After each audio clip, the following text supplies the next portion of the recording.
जय श्री कृष्ण, राधे राधे, श्री हरिदास। और ये है हमारे बरसाने वाली की पोशाक जो बिल्कुल हमारे लालाओं जैसी उन्होंने रेडी करवाई है। और इनका कुछ श्रृंगार, साथ में फूलों का श्रृंगार हमने वहीं पे उनका बनवाया है। जो फूलों का श्रृंगार है, जो फूलों के बंगले के साथ हमारी प्यारी राधा रानी बरसाने में धारण करेंगी।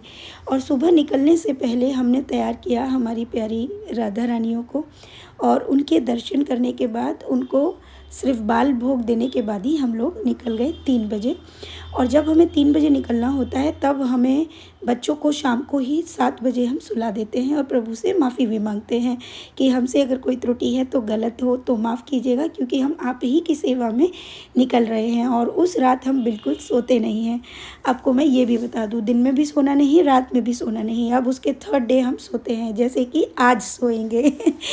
तो आज का दिन हमारा रेस्ट में रहेगा। तो देखिए कितनी सुंदर लग रही है, क्योंकि अब इनके दर्शनों के बाद मोहिनी एकादशी थी, हमारा व्रत भी था और हमें इनकी ही सेवा के बाद निकलना था। तो 3:30 बजे एग्जैक्ट, थोड़ा लेट हो गए हैं हम, लेकिन हमें पहुंचना बड़ा ज़रूरी है। और ये लीजिए हम बरसाने में पहुंच गए। और आज आप गर्भगृह के दर्शन कर रहे हैं पहली बार वीडियो में। और उसके बाद दर्शन करने के बाद, क्योंकि मंगला आरती में पोशाक और फूलों का श्रृंगार वहाँ बन रहा था, और पोशाक देने के बाद हलवा की पूरा तैयारी करवाने के बाद हम निकल गए हैं बरसाने से दूसरी जगह संत सेवा में। और यहाँ पर हमें सेवा में जाना था, तो यहाँ कन्हैया की एक फ़ोटो लेना तो बनता था। इसके बाद हम चल दिए हैं और अब हमें पहुंचना है संत जी के पास। तो हम गाड़ी में ही बैठे हुए हैं अभी, और फिर ये हम पहुंच गए हैं। और यहाँ पहुंचकर हमने ये पोशाकें, ये भक्त सेवा द्वारा पोशाक हैं, और इन पोशाकों को तैयार करके विद श्रृंगार हमने प्रभु तक पहुंचा दिया है। अभी सिर्फ 4 पोशाकें, क्योंकि धीरे धीरे ही देंगे, क्योंकि इन सब की एक साथ मतलब पूरी चीज़ बन पाना थोड़ा टफ होता है। लेकिन जैसे जैसे ये पोशाकें बनती जाएंगी, और बाकी ज़्यादा फ़ोटोज़ नहीं मिल सकते हैं, क्योंकि वहाँ पर कोई भी फ़ोटोज़ हमें नहीं खींच के भेज सकता, इसलिए। तो ये सारी चीज़ें जा रही है हमारे प्यारे से प्रिया प्रीतम के लिए। और वो दोनों अभी सो रहे थे, पता है, जब हम पहुँचे तो वो सो रहे थे। और उसके बाद हमें श्रृंगार करने का मौका मिलता है उनका, और फिर हमारे द्वारा ही उनको जगाया गया था। ये सब कान्हा जी की असीम कृपा, जो मैं शायद आपको शब्दों में बयान नहीं कर सकती। और यहाँ हमारा कन्हैया उनके सिंहासन पर भी विराजता है तब तक। ये देखो, बहुत नटखट है ये। और उसके बाद फिर हम पुनः सेवा में लग गए, और यहाँ पर ये तैयार हो गए हैं। ये देखिए, नहाते या स्नान के बाद के वीडियोस बना पाना टफ़ है। और बाबा ने हमारे लिए बनाया सुंदर सा भोग प्रसादी, जो पहले अर्पण हुआ हमारे राधा कृष्ण को। अब जब राधा कृष्ण को भोग अर्पण हुआ तो मैंने कहा कि बाबा मेरा तो व्रत है। तो बाबा ने कहा भगवान के प्रसाद के आगे कोई व्रत नहीं, और ऊपर से हम हरिदासी भी हैं और बाबा भी हरिदासी हैं। तो यही चीज़ हमारे संप्रदाय में, जो भोग प्रभु को अर्पण हो जाता है, चाहे वो कुछ भी हो, कुछ भी हो, वो प्रसाद बन जाता है। और उस प्रसाद के लिए आप मना नहीं कर सकते। इसलिए हमने बड़े ही चाव से मोहिनी एकादशी के दिन उस भोजन को भी पाया। और मैं समझ गई थी कि ये भी मेरे लाला लाली की ही कृपा है और उन्हीं की प्रेरणा है कि मैं वो भोजन, जो प्रसाद है, उसको पाऊँ। और बिना कुछ विचारे मैंने भोग के लिए, मैंने प्रसाद के लिए हामी भर दी। और बाबा ने वो प्रसाद जो प्रिया प्रीतम को अर्पण हुआ था वो हमें दिया।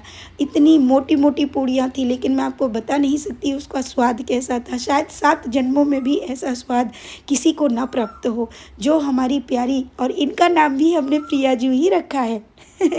और बाबा भी उन्हें प्रियाजू बोल रहे थे। और ये मेरा बेटा कितना प्यारा, भले ही वो बड़े स्वरूप में है, लेकिन मेरे मन से वही लाला लाली वाला ही भाव आ रहा था। और ये फूल पुष्प सबसे श्रृंगार उनका होने के बाद वो इतने सुंदर लग रहे थे। लेकिन इसमें भी हम बिंदी और बहुत सारी चीज़ें भूल गए थे, तो वो अब हम पुनः जाएंगे तब होगा। और आपको मैं बता दूँ, एक खुशखबरी तो रहेगी ही। प्रिया प्रीतम ने जो हमें स्वप्न में दिखाया है, जिस दिन वो पूर्ण हो जाएगा उस दिन मैं आपको उस चीज़ के दर्शन कराऊंगी। क्योंकि स्वप्न की बहुत सारी बातें गुप्त होती है, क्योंकि संतों के साथ की गई सेवाओं को गुप्त ही रखना चाहिए, उन्हें बहुत अधिक बाहर नहीं करना चाहिए। तो फिर भी मैं आप सबको काफ़ी बातें बता देती हूँ, ताकि आप सबके अंदर वो भाव बना रहे। और यहाँ पर देखिए, राधा रानी जी के परिसर में भोग प्रसादी ये हमारी राधा रानी को लग चुका है और ये सब जा रहा है भक्त जनों में प्रसाद वितरण के लिए, जिसको कि बाहर बांटा गया जाएगा। लेकिन पहला भोग जो है कन्हैया के हाथ से इस छोटे से नन्हे से बालक को दिया गया। अब इसके बाद सारे भोग प्रसाद को बाहर ले जाकर दिया जाएगा ताकि अंदर मंदिर परिसर में कोई भी गंदगी ना हो पाए।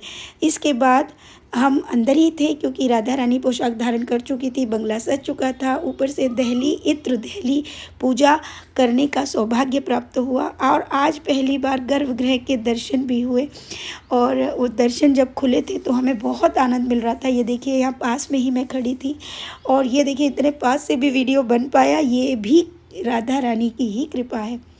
और यहाँ से इतना आनंद मिल रहा था शायद मैं उसको शब्दों में बयान नहीं कर सकती। मेरी प्यारी राधा रानी, मेरे प्यारे लाला सभी प्यारे भक्तों को खूब कृपा करें जो हमेशा प्रभु की सेवा में रहते हैं और जो प्रभु से हमेशा लाड़ करते हैं। तो आप सबको भी आशीर्वाद प्राप्त हो। उसके बाद हम छोटे जो दूसरा मंदिर है राधा रानी का, वहाँ भी होते हुए दर्शन करके आए। अब इसके बाद हमारी तीनों ही सेवाएं संपूर्ण हो चुकी थी बरसाने की। इसके बाद हम वृंदावन निकल गए। अब वृंदावन निकलने पर हमको एक मैया को लेना था और मैया क्योंकि कन्हैया की बड़ी प्रिय हैं इसलिए मैया को लेना ज़रूरी था। मैया को लेकर मैंने सोचा लाला के दर्शन कर लेती हूँ, लेकिन बारिश, इतनी तेज़ बारिश थी कि मैं आपको क्या बताऊँ। और बारिश होने के कारण हमने सोचा कि सीधे घर निकल जाएंगे। ये देखिए आप बारिश देख सकते हैं, खूब बारिश हुई। ये वृंदावन का ही सीन है। यहाँ पर भी देखो लाला हर जगह हमें भोजन पवाने में ही लगा रहता है, लेकिन भाई मेरा तो पेट खचाखच भरा था, लेकिन मैया के द्वारा बहुत सुंदर प्रसाद पाने को मिला। फिर उसके बाद ये देखो ये हमारे गांव की तरफ जा रहे हैं, यानी मानसरोवर राधा रानी। ये जो गांव है ये मेरा ही गांव है जहाँ मेरा जन्म हुआ था और जमुना मैया है, इसको खादर बोला जाता है। और इसके बाद हम मानसरोवर वाली राधा रानी के यहाँ पहुँच गए थे। अब आपको बताऊँ अभी पट बंद थे और यहाँ पर वीडियोस बनाना मना ही है, लेकिन पट बंद में तो बना सकती थी, आपको दृश्य दिखा सकती थी। और यहाँ पर भी एक छोटा सा फूलों का बंगला लगा हुआ था तो उसके दर्शन भी आप सब कीजिए। ये देखिए यहाँ छोटा सा रास मंडल है ये, और जो कि मानसरोवर राधा रानी के यहीं पर ये फूल बंगला बनाया जाता है। और यहाँ बारिश इतना हो रहा था, मैं सच कहूँ मेरा मन कर रहा था कि मैं पूरी तरह भीग जाऊँ, लेकिन मुझे मालूम था कि गाड़ी में बैठेंगे ना तो सारे गाड़ी में मतलब पूरा किचपिच हो जाएगा। लेकिन उसके बाद भी मानसरोवर का जल तो लेना ही था। हम लोग दर्शनों के बाद पुनः गए और वहाँ पर हमने मतलब पानी पाया और जल को जो है लिया और उसके बाद हम अपने घर के लिए पुनः वापस लौट लिए।